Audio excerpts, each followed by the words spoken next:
welcome to Eye on Horror, the official podcast of iHorror.com. This is episode 155, otherwise known as season 8, episode 15. I am your host, James Shea Edwards, and with me, as always, is your other host, Jacob Davison. How you doing, Jacob? Doing good, working off a turkey and pumpkin pie hangover while I'm back on the East Coast. Yeah, we are recording this on Black Friday, the day after Thanksgiving. So, there's a lot of tryptophan going on here. Also with us, as always, is your other host, John Correia. How you doing, Correia? Doing great. I spent Thanksgiving by myself, which was fucking fantastic. I started off the day with a weapons style breakfast of like 4 hot dogs and then went and saw Bugonia finally, which was great. What a great Thanksgiving movie. And just like as like a mental reset at the end of the day, I watched The Straight Story and just kind of like felt better about where I live in this country because of it. What a beautiful movie. What a perfect fucking movie, The Straight Story. God damn.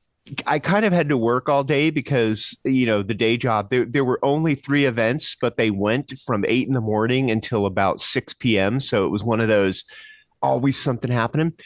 But I got to sit around and kind of like hang out, watch football. And after that, I caught up with Wicked for Good, Ooh. which Nice. which is better than the first Wicked, in my opinion. I wasn't a fan of the first Wicked, not a huge fan of Wicked for Good.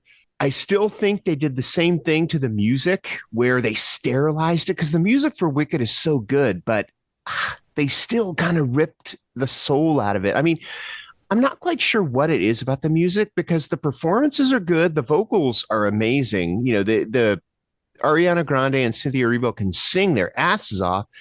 But there's just something about it that's just sterilized. But this one is, it kind of gets into the events of Wizard of Oz, like cursory, like it doesn't focus on it at all. All you really see of Dorothy is her feet, but it shows you kind of the origins. The ruby slippers. Yeah, and the slippers. And all it kind of shows the origin of the Scarecrow, the Tin Man, and you kind of saw a little of the Cowardly Lion, in Wicked. But so that was a little more relatable to me for, having grown up watching Wizard of Oz. And it is, I mean, I know we're Eye on Horror, so I'm going to tell you the origins of some of these creatures are kind of horrific. But yeah, that was my Thanksgiving. How was yours, Jacob? I had a good time. I like I said, I'm over visiting my folks in New England. Mainly just hung out with my family and ate a lot of turkey and pumpkin pie, and then just kind of hung out, caught up on that Death by Lightning Netflix show with Michael Shannon, where he's James A. Garfield, which I wouldn't have expected to be so enthralling, but it is a very fascinating show and character study. And then I watched the new Mighty Nine, the new Critical Role animated series. Yeah. And I waited up all night for the big Black Friday unveiling for Vinegar Syndrome and Severin Films. And holy shit, Troll Vinegar 2! Syndrome, those absolute mad, yeah, in 4K, Troll 2 4K. That's 8 trolls. Oh man. I'm so excited to experience Troll 2 in 4K. I will say I'm a little surprised they didn't try to get the rights to the best worst movie documentary. That's what it is. Yeah. Yeah, I for some reason well, thought it's it funny had Ever because in it, but doesn't. TerrorVision just put out a Blu-ray of that. So I guess they already got that already happened, but you can still get them separately and just kind of do it. It's like a double feature, I guess. And have I mentioned that I'm in that documentary? Few times. Oh, Jesus, this shit again. Fucking Jacob you can saying see he's me in hug stuff. George Hardy, the dad from Troll 2. I can't live this down. Have you gone looking for it yet, Korea? No, but when I get back from my record store day shift, I'm gonna have to fucking look again. Well, no, I was mostly disappointed because I have the Scream Factory double feature release of Troll 2 and that, and then when I saw I didn't have the documentary, I was like, "Fuck!" Now I gotta hold on to it again. But maybe I'll look into the TerrorVision if it's got more features. But yeah, no, what an insane lineup from Vinegar Syndrome this year. I mean, Garbage Pail Kids in 4K and Troll 2. It's like they're really scraping the bottom of the fucking trash can and putting it in glorious 4K. I love them. Oh yeah, though I was particularly happy that they put out a new Blu-ray of Abel Ferrara's New Rose Hotel. Like that is like one of my favorite kind of '90s cyberpunk neo noirs. I mean, you got Christopher Walken, Willem Dafoe, Asia Argento. Yeah, no, it's so underrated. And speaking of, the other big secret announcement was the new 4K of the Stendhal Syndrome. Oh yeah, but Severin also had some really good stuff. Like I immediately jumped on the new release, the only release really of Alex Winters and Tom Stern's The Idiot Box. Yes. I'm not doing much Black Friday shopping, but that was one of the things I grabbed was that. And they had the Penelope Spheres Boys Next Door 4K. That was discounted. They did that upgrade. Yeah, I had to upgrade. And then they had a damaged postcard that was signed by the star of The Devil's Honey. So for $10, I was like, you guys know my obsession with that movie. So it's like the picture of the saxophone, isn't it?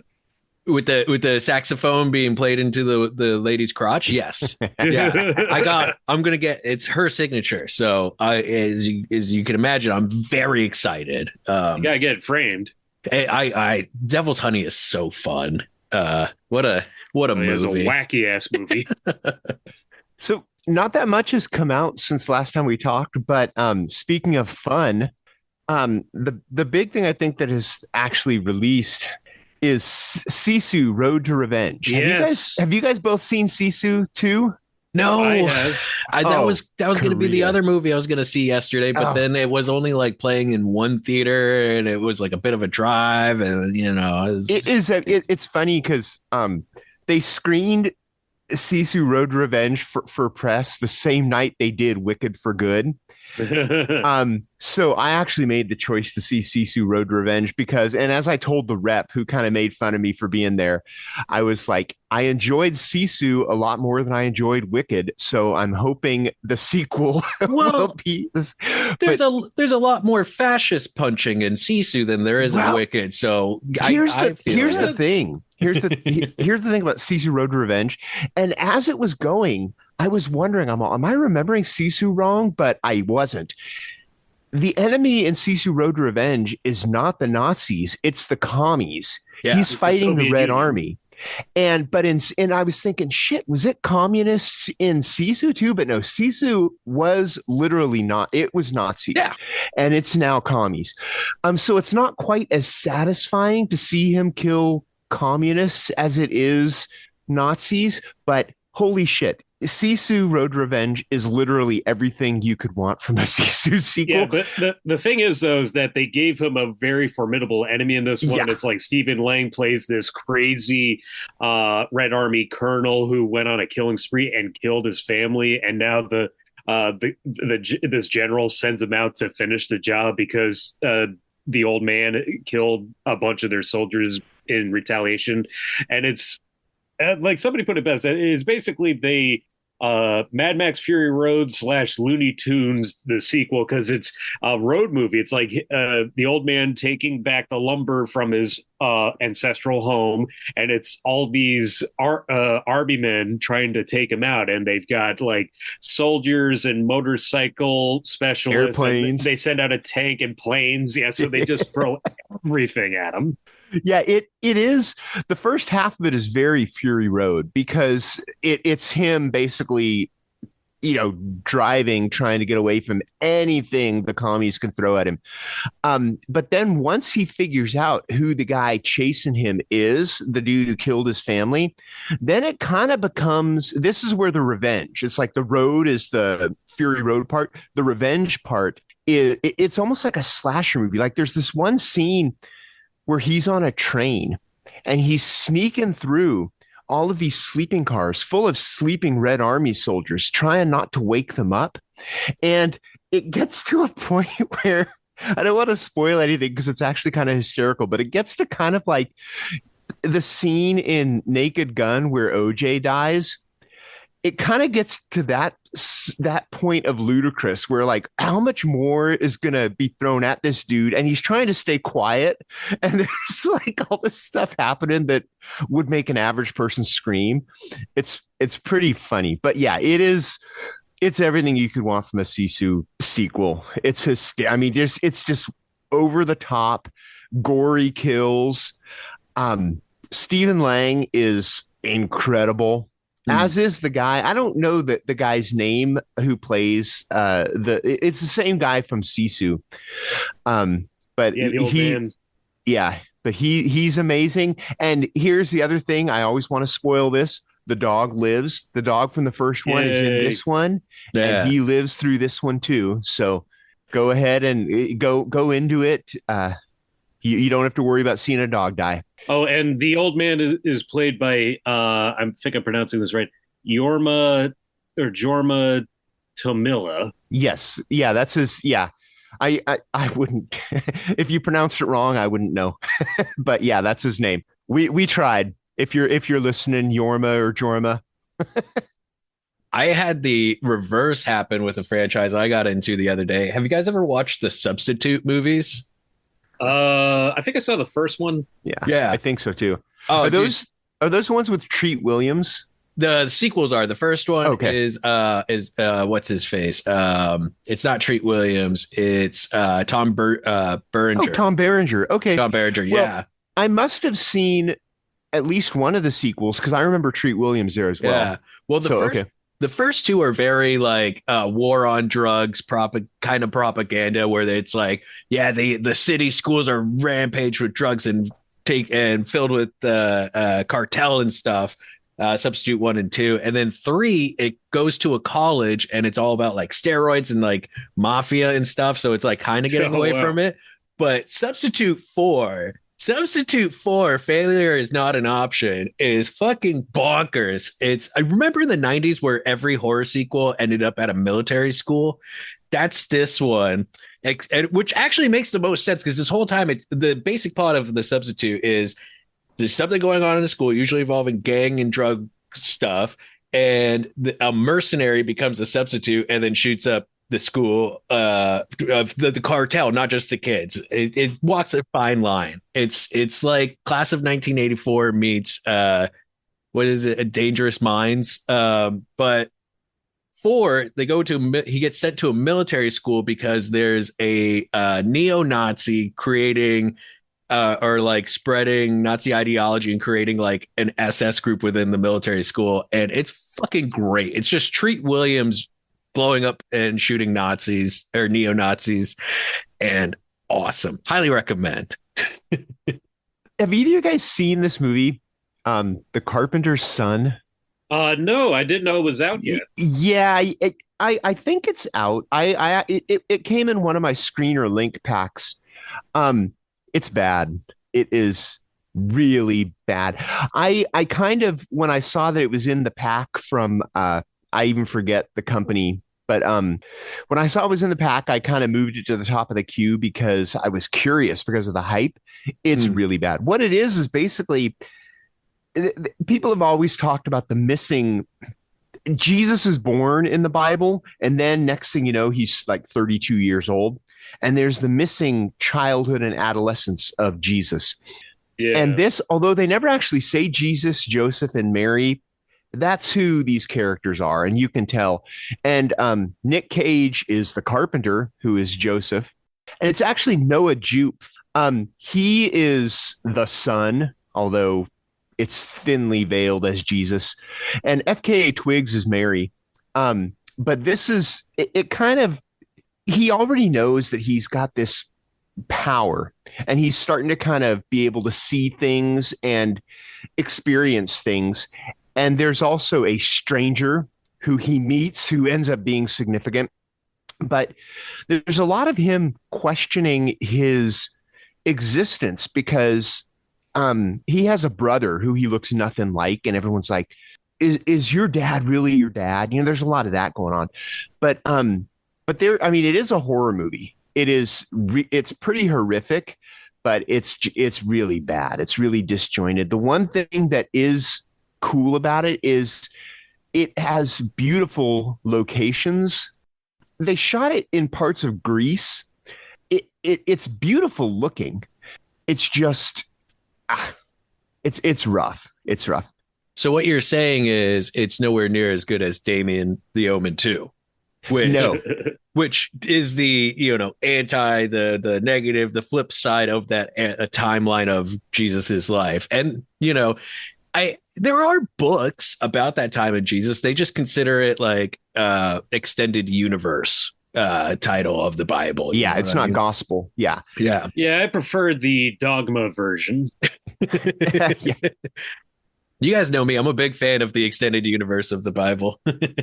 If I mean, I don't want to spoil anything, but there is something to that Damien, Omen. But no, it's nowhere near as good as that. But it is kind of, I don't know. It's rough. It's rough. Well, on my end, I've been traveling, so I haven't really been able to watch too much. But I did see that new Guillermo del Toro documentary, Sangre del Toro. Have either of you guys seen it? No, but that's on Netflix now, isn't it? Yeah, yeah, it was kind of a group release with Frankenstein to kind of accompany it. But I really liked it. It really goes in depth about Del Toro and his history and his philosophy, and a lot on his Catholic upbringing, which definitely puts a lot of his style and sensibilities in his work into perspective. Plus, kind of going over his origins in Mexico, and kind of talking about the transition from his more independent projects like Kronos to big American budget movies like Pacific Rim. So after seeing Frankenstein, it is fascinating to see that, and as it covers him, and like he had this exhibit up in Mexico at this college. So it does kind of pair well together. Does it explain why he's so into monster fucking? A little bit. It touches upon it. I mean, again, I think a lot of it goes back to Catholicism. Understandable. I get it. I grew up as an altar boy. It leads to yeah. It explains a lot in a lot of people. Indeed, but yeah, no. He also talks a lot about his philosophy in life and death, and just kind of how that's evolved through his films, and just kind of immortality versus mortality. And he has a lot of really intriguing interviews. So yeah, if you see Frankenstein, it's worth giving a watch, just to kind of see the man behind the monsters.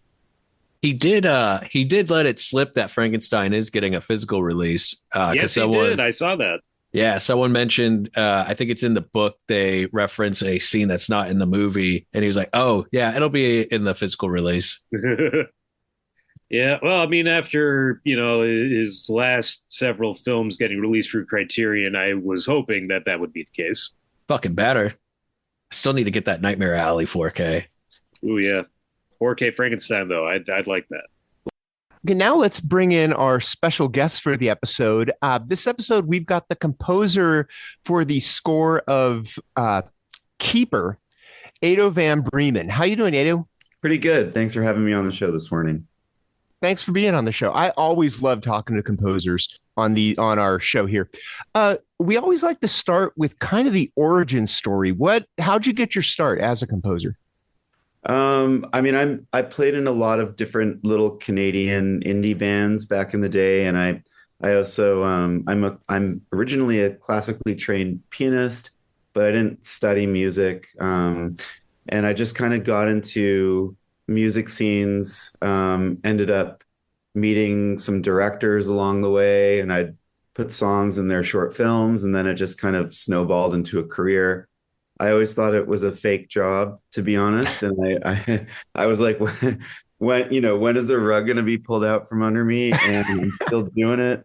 So I'm very grateful to have this job, and a lot of people have supported me along the way, so I'm grateful to them.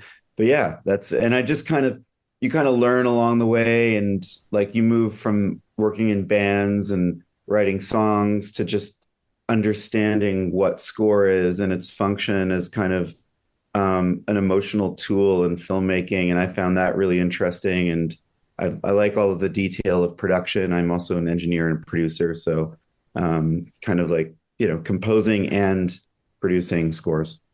And Keeper is this your second film with Osgood Perkins? You did The Monkey as well, right? Anything before that? No, yeah, we've just done the two. Okay. How'd you get hooked up with him? Well, I have some friends here. Those movies are produced in Vancouver, Longlegs as well. And yeah, I mean, I had some conversations with him. They were looking for a composer for Keeper initially, and we had some good chats about some sort of concepting chats. And Oz is a cool guy. He's different from a lot of directors I've worked with. He's very like wants his creative team to express themselves in his work. So I like the way he's thinking about filmmaking, and so I'd signed on to Keeper, and then with The Monkey, I hadn't originally been signed on to that project, but they had something come up where their composer it wasn't possible for their composer to do the film at that time, and I had to step in and sort of do it at the last minute. So The Monkey was a very almost like for me it was a rush job. It was less than 2 months. It was only 6 weeks actually to do that score. Wow. And then with Keeper we had a lot more time. And it's interesting because the two scores are pretty different. Keeper sounds more minimalist than The Monkey, so it almost sounds like it's the opposite. Like it would have taken longer to do The Monkey. So it's interesting that The Monkey was the quote rush job. You say. Yeah. Yeah, that's funny. I mean, the thing about The Monkey is it was because they were already pretty far along the line in their editing process. They had temped in a lot of music. It's more of a, the Monkey is using some more kind of like mainstream scoring tropes. They had some temp music that was like Elfman, I don't know, sounded more like fantasy kind of horror. And that was, so it was easier to kind of fill in those blanks. Whereas like Keeper was kind of an open book. And we just said, how do we want to approach this? It was a much more experimental creative process with Keeper. Yeah, Keeper's a more experimental film, I think. And The Monkey it's an odd Osgood Perkins movie. Actually, I almost feel like it's not as in his wheelhouse as The Keeper, because Keeper is more along the lines of Black Coat's Daughter or Longlegs. It's just more it's just more serious, for lack of a better word. Whereas The Monkey like you said, it's almost like an Elfman kind of a thing going on. It's a little wacky. So yeah. You're saying The Monkey was wacky? What? With those Looney Tune deaths? Like, come on. I loved it. It's great. Plus being a Stephen King adaptation. Yeah. Yeah, I mean, it's cool that Stephen King signed. I think for Stephen King, he sees so many serious renditions of his work, and like to see something that's a little bit more like playful and has the point of processing death in a playful way, in a more accessible way, it's probably fun for him. The deaths in The Monkey, just how they get progressively more and more, more and more outlandish. Yeah, that's good. Yeah, off of that, how did you score, like, based off of, I imagine that you were given the scenes of just how insane and over the top these deaths were. So in that case, how did you score off of that? I mean, it was really about building original stings. Like, so there obviously there's, like the regular score music that's sort of like pushing the narrative forward, but those deaths are all about like wacky, zany sort of stings. And it was just fun to like get a whole bunch of violins and like, hit them on the, like in weird ways, like play the strings on their neck, like grab a bunch of brass. And every time you hear a sting in The Monkey, it's kind of rendered in a different way. Although we did kind of resample and use some stuff, but yeah, it was, yeah. That's what I was going to ask. Are those live instruments or were they all synthesized? For The Monkey, were those all live instruments you were recording in your studio? Or? We like always use a combination of acoustic instruments and synths, but also like sampled instruments. In the Monkey, there was a lot more of that going on because we couldn't afford full orchestras for everything.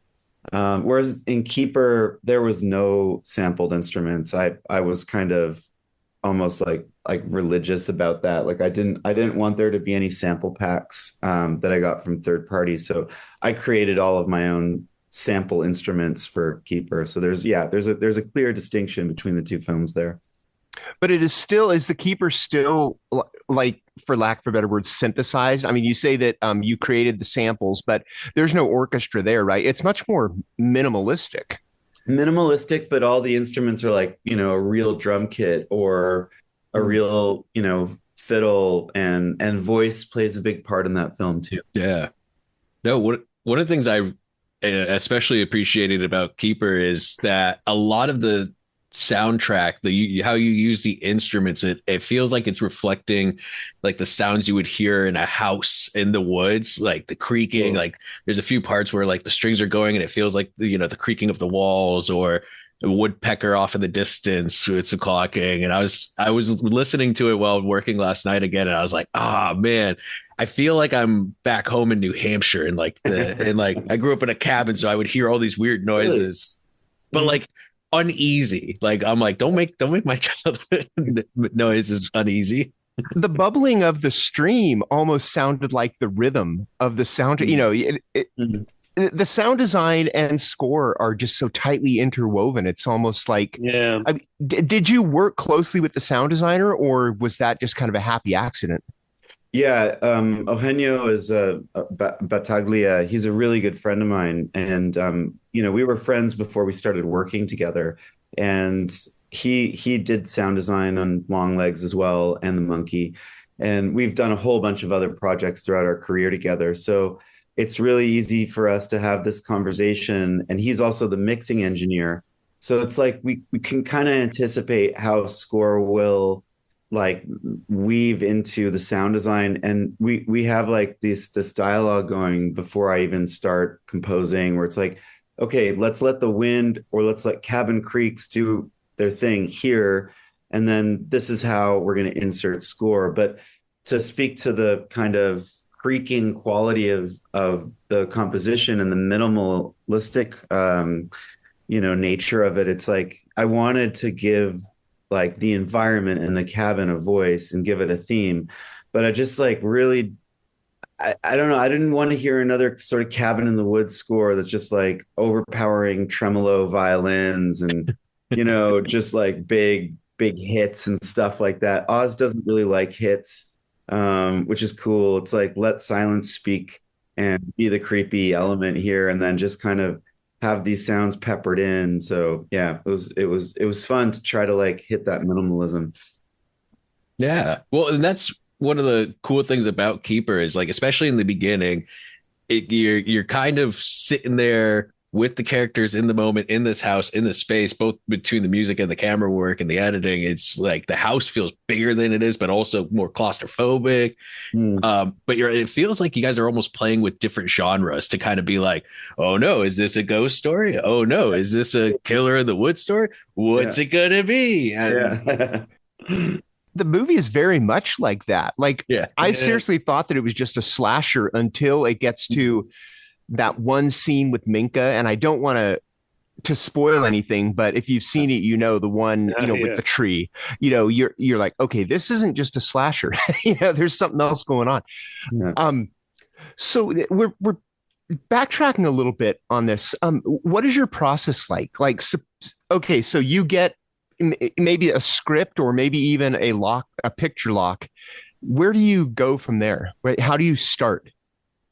I guess it depends. Yeah, usually, if you're brought onto the project at an early stage, you'll get a script and you start talking about it. In this case, I think I had the script, but they had already shot a lot of the film. So I was just looking at early edits and then having a discussion with Oz about kind of where his reference points were for score and desires. And then I kind of presented a few different sources of inspiration. Like there's this, I'm friends with a guy in LA who's like well, you probably have heard of him, Mac DeMarco. I put out a couple of Oh his yeah. records on an old label of mine. And he was like showing me this weird record that one of his jazz friends had showed him, this Easley Blackwood. He's like a composer from the 60s who did this like kind of microtonal things.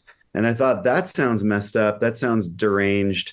Like here are kind of almost medieval lute songs, but they're rendered in this bizarre way. And I wanted to kind of create a feeling of like kind of some type of folk music that was like skewing away from reality to kind of represent this like dissolving trust in Tatiana's character. So like she knows something's wrong.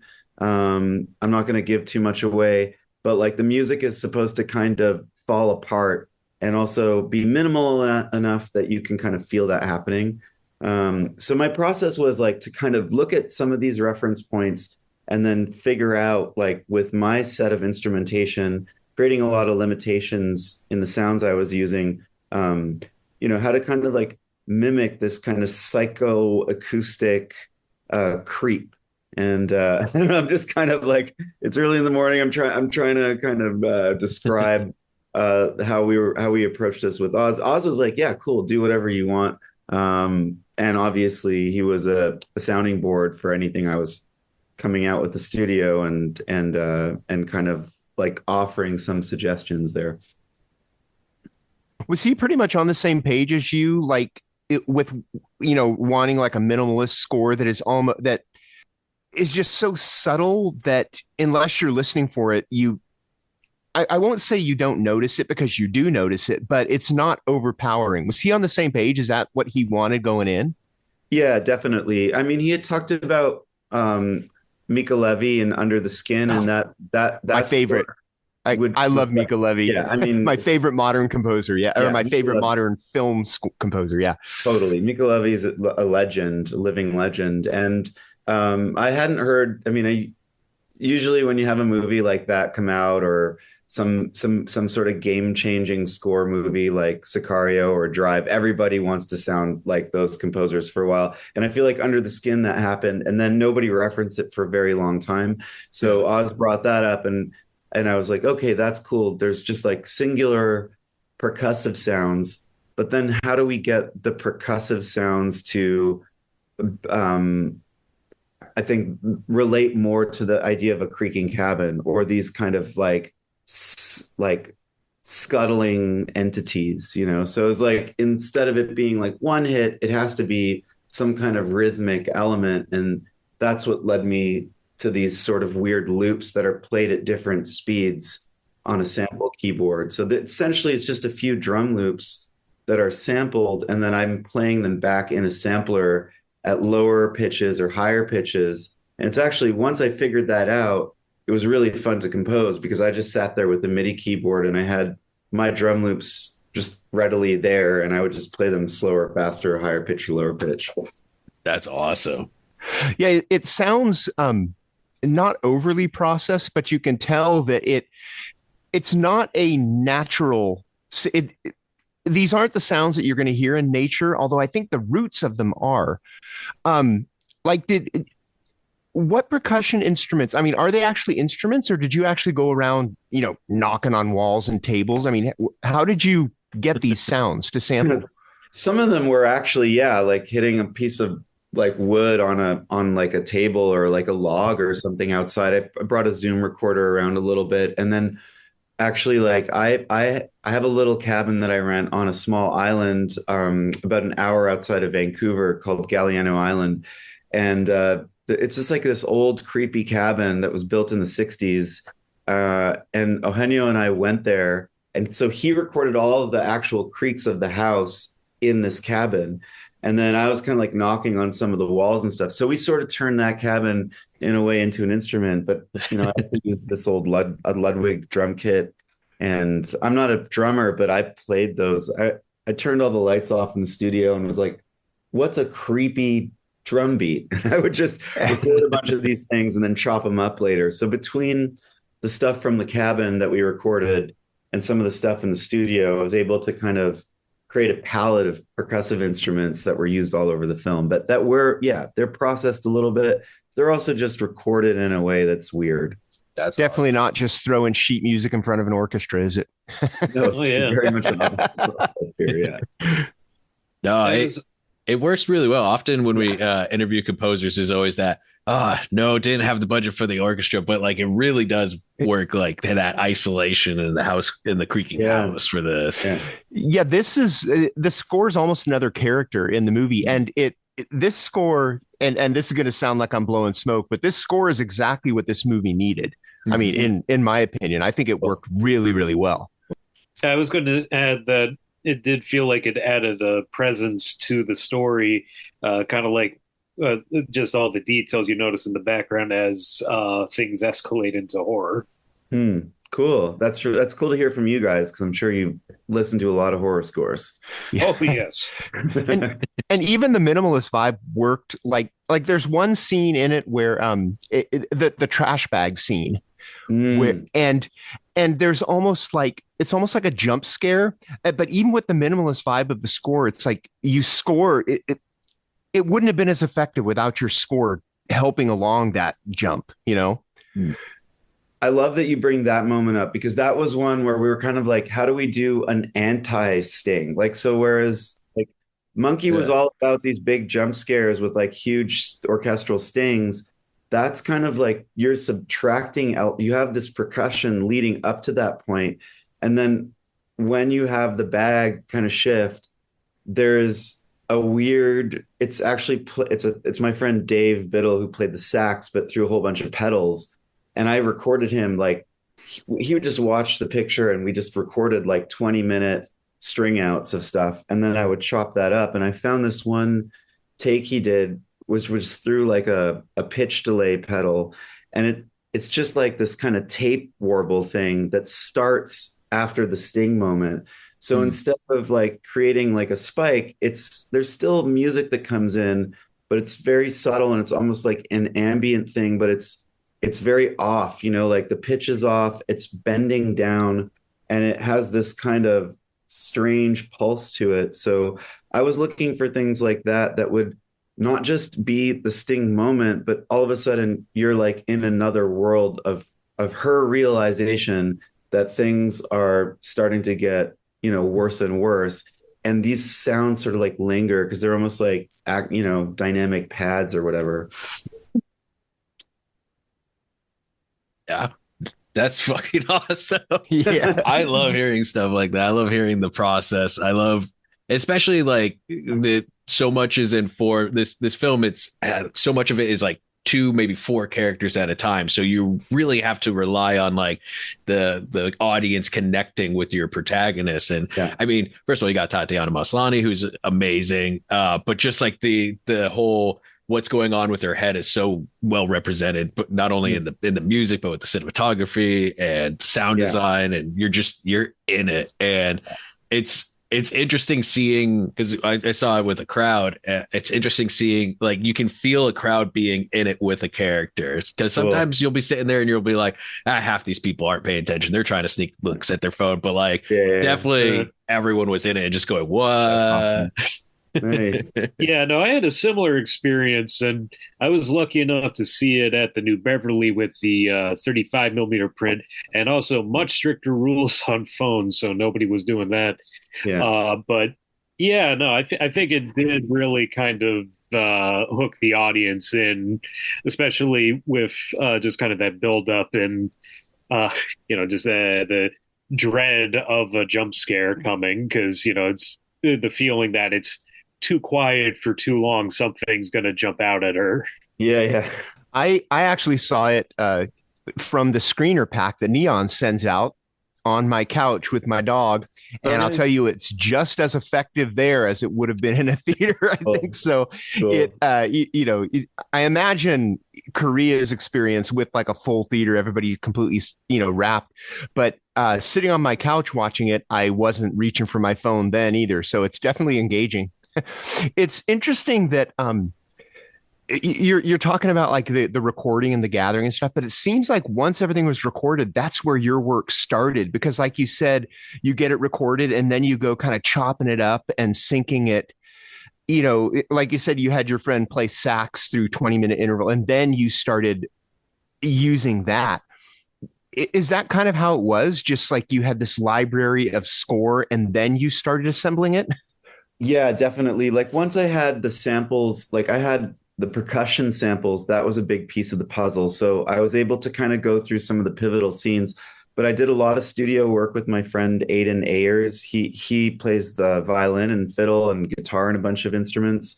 And Jeff Innes, who is he co-composes a lot of stuff. Like he worked on the Monkey and also did a bunch of cues for Keeper. Like I have a kind of Borg mind going into the studio with these people that I hire, musicians that I hire, and also Jeff, because he's always here working alongside me. And then, we're taking some of the elements that are pre-recorded, and now we get Aiden to just kind of like sit with his fiddle and like track over scenes. So like this whole psychedelic waterfall moment, I'm giving, him some cues like this is supposed to be some sort of pioneering fiddle folklore vibe, but like she's maybe on mushrooms. So interpret that and just watch the picture and kind of vibe to it. And then, yeah, we'll have maybe a more formed recording session. And then that gets distilled again. So there's like several levels of editing. And then like if there's a very composed section, for example, with like Jen at the end, she's singing the song about, I don't want to give up the narrative, but like she's singing a song about her relationship to these entities, and it's a part of the narrative reveal. So it has to be a more composed segment of music, and it's like we know what we're doing. It's been written, the melody's been written, the harmonies have been written, and she'll come in. But then we can kind of combine that with some of the other textures that we've developed for the cabin theme or the river, or, the general environment. That's awesome. I think a DVD copy needs to be in like every like isolated like Airbnb or something. Just like if it almost feels like one of those type of movies where it's like you're relaxed, you're in a nice isolated area and you discover this DVD and you're like, oh, this should be fun. And then you're sitting there and you're like, well, the vacation just took a totally different vibe for the rest of the night. I mean, it's true. It's the soundtrack, like a crumbling relationship or like a stranger danger kind of. Oh yeah. So are there, I know that this is on my mind. Let's see if it's on Correia and Jacobs as well. Are there plans for a vinyl release of the soundtrack? Yeah. Made by Mutant is a record label.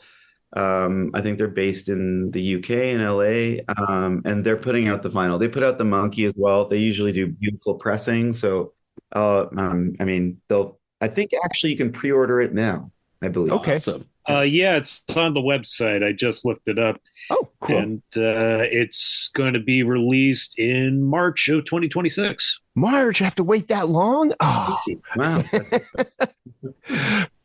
Yeah, good things comes to those who wait. Yeah. Vinyl. Correia found the score on YouTube, like not an isolated score, but like what is that, Correia? It's just kind of the music, right? Yeah. The soundtrack's available on streaming sites. So yeah. So I guess to tide you over. Yeah. Make sure you warn your partner first. I was listening to it while sitting on the couch and doing work last night, and my partner came out and was just like, "So this is a vibe, I guess." I was like, "Oh, working on lawyer stuff." Oh, yeah. Sorry, it became so background. Awesome. I just thought it was the lawyer stuff getting me anxious. That's the whole point, is like to create it, like, and this is what I was saying, is like to create a score that creates like this anxiety that you're not even really aware of. It's like you have no sort of control over it building inside of you, rather than to like just blast people with scary sounding music. I don't actually come from like a horror music background, so it's like I try to scare myself and get under the skin, Yeah. Under the skin. Speaking of that, I always like to kind of ask who are the modern composers that have you excited? What scores do you listen to scores a lot, and who do you like? I mean, I had a list that I wrote down the other day, but I think, um, I like obviously like Johan Johansson is amazing.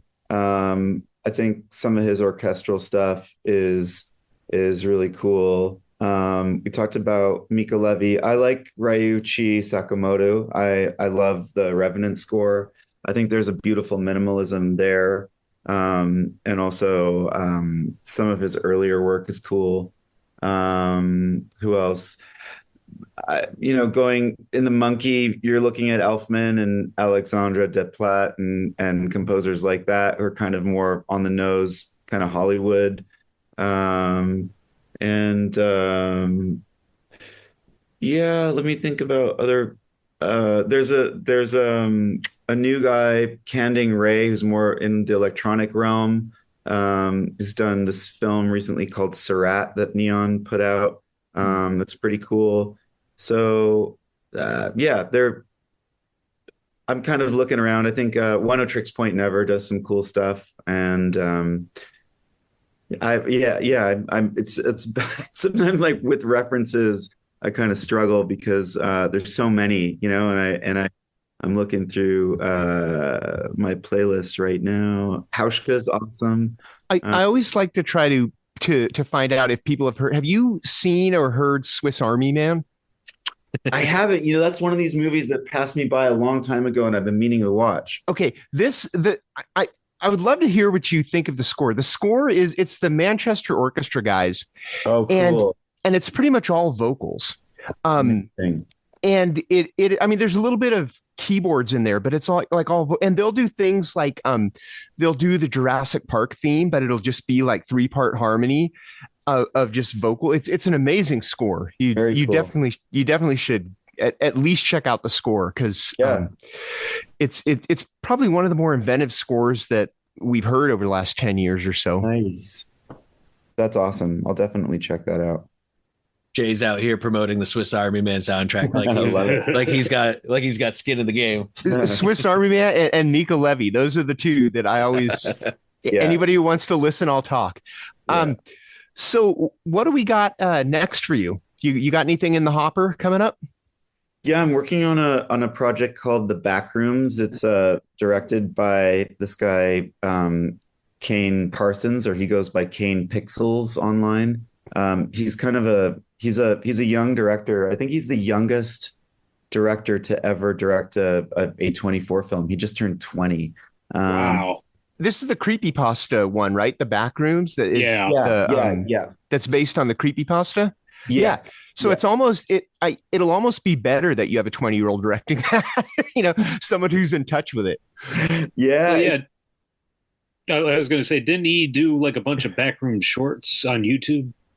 Yeah, I think it comes from that sort of subreddit like liminal spaces a little bit, and this idea of these kind of dead zones. I'm not like an expert in this realm, so like Kane, if you're listening, forgive me because I can't do this justice. But I think it's like there are these, like, as far as I understand, in like video game architecture or kind of like architectural rendering with like computer generated spaces, you have these, like, he's trying to create these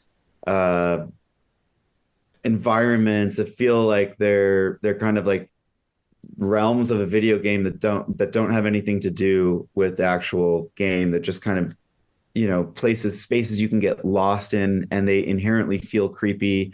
And so I think he made this short video called The Backrooms. It's like a 7 or 8 minute piece that has like 68 million views online or something, and it's just kind of in that like skibbity like YouTube phenom realm, and they've kind of now transformed it into a longer form horror-esque narrative. Although he's not really a horror guy either. I think he comes from this kind of, he comes from a little bit of a different background, and it is just terrifying what he's been creating. So there seems to be potential to make a film out of that. that video is genuinely just like uneasy. So I'm excited to see like what can be done with it with, that kind of support, Yeah. Yeah. And Kane, if you are listening, come on the show. We'd love to talk to you. And it might be a bit preemptive, but can you describe what kind of tone or style of music you're going for a project like that?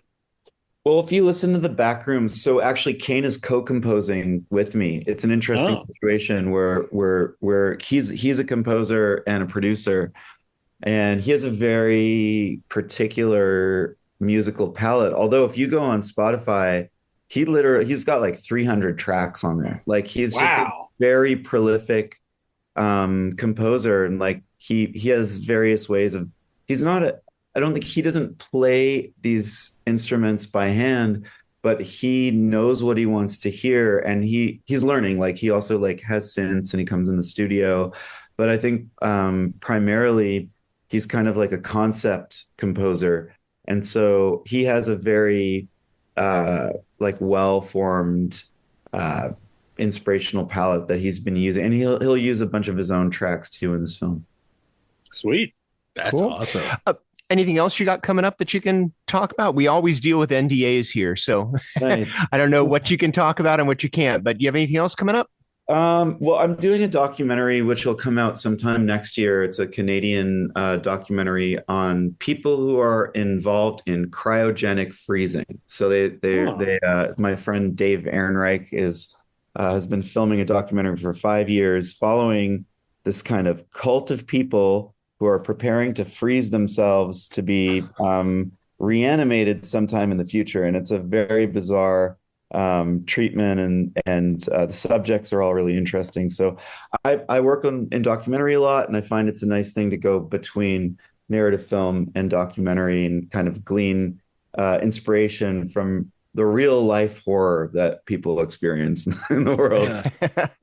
God, those sound like interesting people. I mean, just, when you have, because it's not cheap. So like to have the money to do it and like, but also strongly believe in it. And like, there's a lot of faith and hope in that. So that's the thing. There's no guarantee that you're going to be thawed out. So yeah, there's some faith dealing with those people. Sorry, go ahead, Jake. Oh no, I was just saying, I love the idea of just like, asking these people like having that type of faith, because the technology is not there to reanimate, so you're gambling on a future that that's what's really weird about it, and I had no idea, and you don't even think about this, is like a lot of the documentary deals with the initial stages of death and how you basically have to immediately freeze these bodies and get them to like a different holding facility. So there's no support for that in first responders, like with ambulances or anything, because they're not trying to do that. They're just trying to like save the person or deal with a dead body. They have like these teams that they create with their own finances to immediately freeze these bodies. So these people are obsessed with like their own sort of first respondent protocols. And it's just very weird to see how they bond in life around that obsession, so it's a cool doc. I didn't even think about that. That's awesome. I never really thought about it, but I can only imagine how much the cost must be for that maintenance. And it seems like you would have to like will that cost to the facility, because you're not going to be around. It's like they don't let you adopt a Galapagos tortoise without naming a next of kin because it's going to outlive you. It's like that kind of a thing. Wow. Yeah, it's things you just don't think about. So where are you on the socials so people can keep up with the newest on these projects? Yeah, I'm on Instagram. That's kind of my only avenue. And but I post what I'm working on. So as I get into the back rooms, and hopefully there'll be some other cool films next year, and there'll be info about that. And what's your screen name there? What's your @ It's Edo Van B. Okay, Edo Van B. Okay, great. Yeah. Cool. Well, thank you for joining us on this. We didn't warn you that we record early, so you're a trooper for hanging out with us this morning. Got me out of bed and happy to chat with you guys. Yeah, it's fun. And everybody go see Keeper, because it's definitely worth it. Our theme song is by Restless Spirit, so go check them out. And our artwork is by Chris Fisher, so go check him out. You can find any of us on the socials under Eye on Horror or at ihorror.com, which is the site we all call home. And again, everybody go see Keeper. And if you haven't, see the monkey too while you're at it. Give Neon twice your money, and